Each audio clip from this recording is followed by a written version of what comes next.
जय हिंद दोस्तों, आपका हार्दिक स्वागत है आपके अपने चैनल दैलू एकेडमी पर। आपके लिए लेकर आए हैं दोस्तों करंट अफेयर के कुछ मोस्ट इम्पोर्टेंट क्वेश्चन।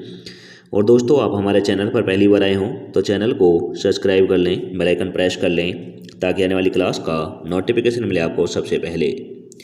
और दोस्तों, क्लास अच्छी लगे तो अपने दोस्तों में ज़रूर शेयर करें। और इससे पहले ही क्लास आपने ना देखी हो तो हमारे प्लेलिस्ट से जाकर इससे पहले ही क्लास देख सकते हैं। और दोस्तों, हमारे चैनल पर आपको सुबह 6 बजे डेली करंट अफेयर के टॉप 15 क्वेश्चन मिल जाया करेंगे। तो दोस्तों, हमारे चैनल को सब्सक्राइब कर लें। चलते हैं दोस्तों आज की क्लास के पहले प्रश्न की तरफ।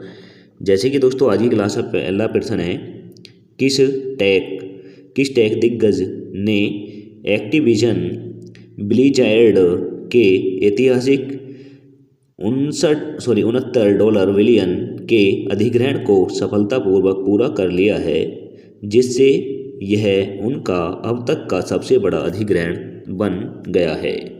तो दोस्तों, यह किस कंपनी ने किया है? तो दोस्तों, यह किया है माइक्रोसॉफ्ट ने। यह माइक्रोसॉफ्ट ने किया है। तो दोस्तों, इसका राइट आंसर हो जाता है ऑप्शन नंबर ए। अब चलते हैं दोस्तों व्याख्या की तरफ। जैसे कि दोस्तों व्याख्या है, माइक्रोसॉफ्ट ने अक्टूबर 2023 में $69 बिलियन में एक्टिविजन ब्लिज़ार्ड का अधिग्रहण किया है। यह माइक्रोसॉफ्ट के इतिहास में सबसे बड़ा अधिग्रहण है और इतिहास में सबसे बड़ा गेमिंग अधिग्रहण है। यह सौदा माइक्रोसॉफ्ट को दुनिया के कुछ सबसे लोकप्रिय वीडियो गेम्स फ्रेंचाइज पर नियंत्रित देता है, जिसमें call of duty, world of Warcraft और कैंडी क्रश शामिल हैं। तो दोस्तों, इसमें 3 गेम शामिल हैं, जैसे कॉल ऑफ ड्यूटी और वर्ल्ड ऑफ वारक्राफ्ट और दोस्तों कैंडी क्रश, ये शामिल हैं। अब चलते हैं अगले प्रश्न की तरफ। जैसे कि दोस्तों अगला प्रश्न है, उनके उत्कृष्ट क्रिकेट प्रदर्शन को देखते हुए सितंबर 2023 के लिए आईसीसी पुरुष प्लेयर ऑफ द मंथ किसे चुना गया है? तो दोस्तों, पुरुष प्लेयर ऑफ द मंथ 2023 किसे चुना गया है सितंबर का? तो दोस्तों, यह चुना गया है शुभम गिल को चुना गया है। तो दोस्तों, इसका राइट आंसर हो जाता है ऑप्शन नंबर बी।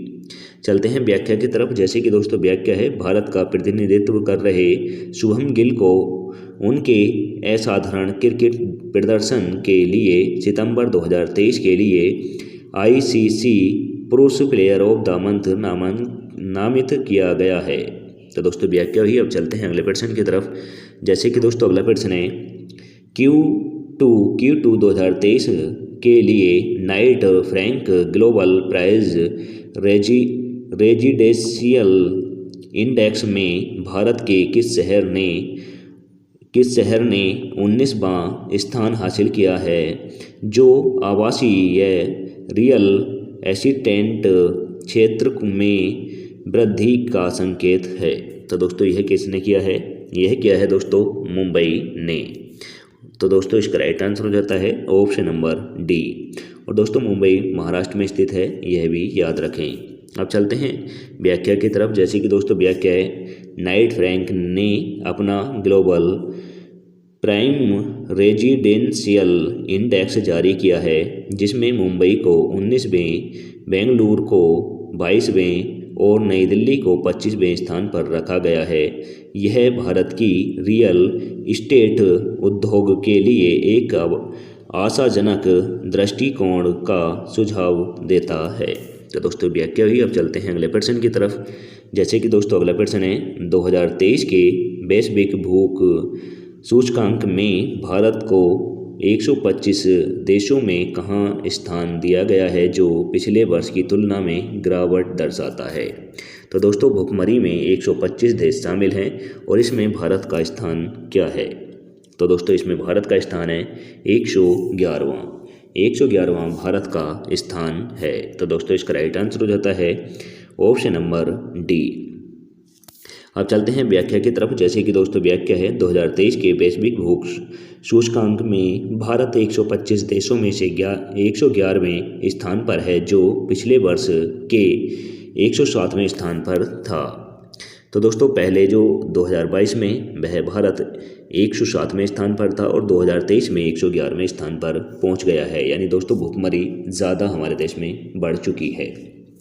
अब चलते हैं अगले प्रश्न की तरफ। जैसे कि दोस्तों अगला प्रश्न है, कैनब्रियन गृहस्थी प्रतियोगिता 2023 अंतर्राष्ट्रीय सैन्य अभ्यास में किस टीम ने स्वर्ण पदक जीता है? तो दोस्तों कैनब्रियन गृहस्थी प्रतियोगिता 2023 में अंतर्राष्ट्रीय सैन्य अभ्यास में किस टीम ने स्वर्ण पदक जीता है?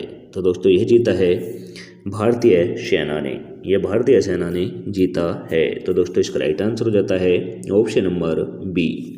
चलते हैं व्याख्या की तरफ। जैसे कि दोस्तों व्याख्या है, ब्रिटिश के वेल्स में आयोजित कैनब्रियन गश्ती प्रतियोगिता 2023 अंतर्राष्ट्रीय सैन्य अभ्यास में भारतीय सेना ने स्वर्ण पदक जीता। 3/5 गोरखा राइफल की एक टीम ने प्रतिष्ठित कार्यक्रम में भारतीय सेना का प्रतिनिधित्व किया था। तो दोस्तों इसमें 1/5 गोरखा राइफल ने प्रतिनिधित्व भारत की सेना का किया था। अब चलते हैं अगले प्रश्न की तरफ। जैसे कि दोस्तों अगला प्रश्न है, किस भारतीय एथलीट को 2023 विश्व एथलीट ऑफ द ईयर पुरस्कार के लिए नामांकित किया गया है? तो दोस्तों 2023 का विश्व एथलीट ऑफ द ईयर चुना गया है। तो दोस्तों यह चुना गया है नीरज चोपड़ा को।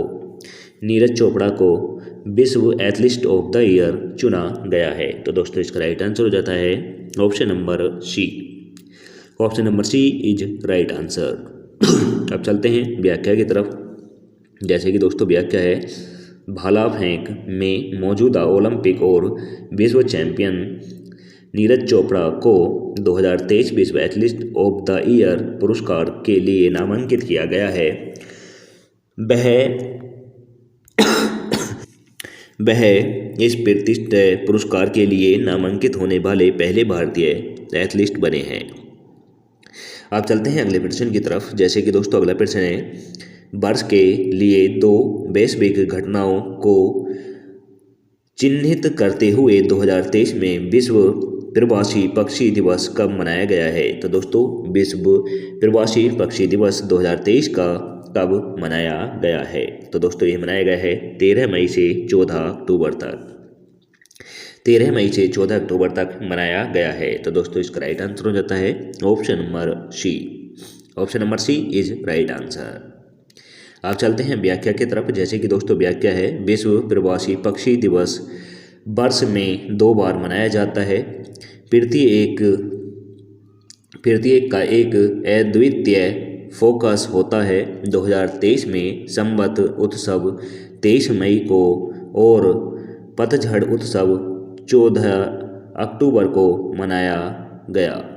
तो दोस्तों अब चलते हैं अगले प्रश्न की तरफ। जैसे कि दोस्तों अगला प्रश्न है, लोकसभा अध्यक्ष ओम बिरला ने दिल्ली में 9वें P20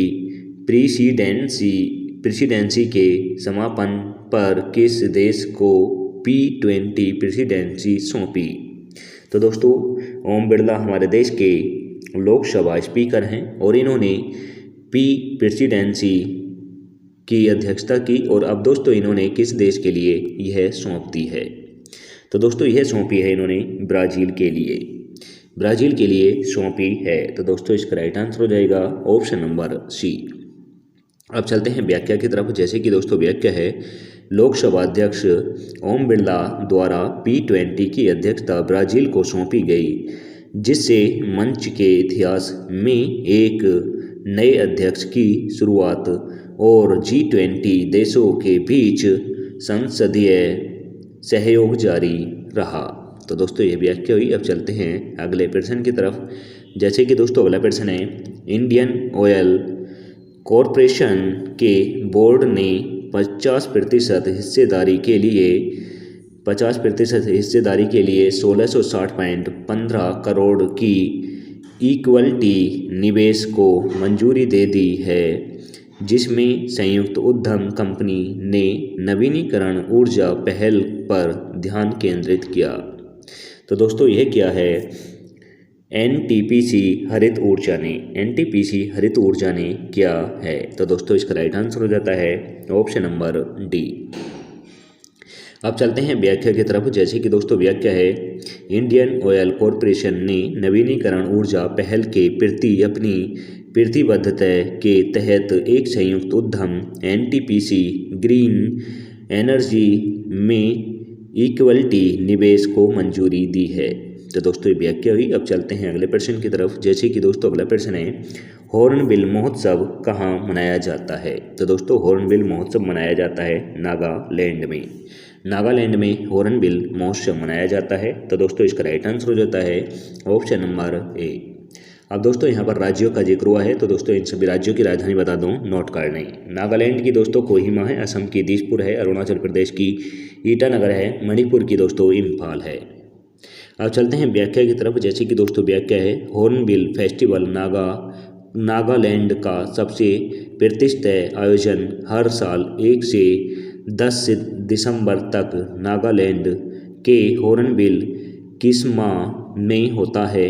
यह त्यौहार प्रामाणिक नागा संस्कृति और परंपराओं का जश्न मनाता है, जो दुनिया भर से पर्यटकों को आकर्षित करता है।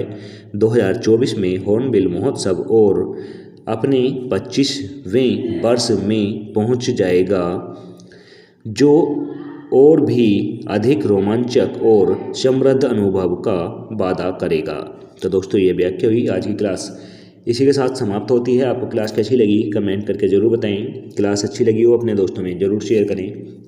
चैनल पर पहली बार आए हों तो चैनल को सब्सक्राइब कर लें, बेल आइकन प्रेस कर लें, ताकि आने वाली क्लास का नोटिफिकेशन मिले आपको सबसे पहले।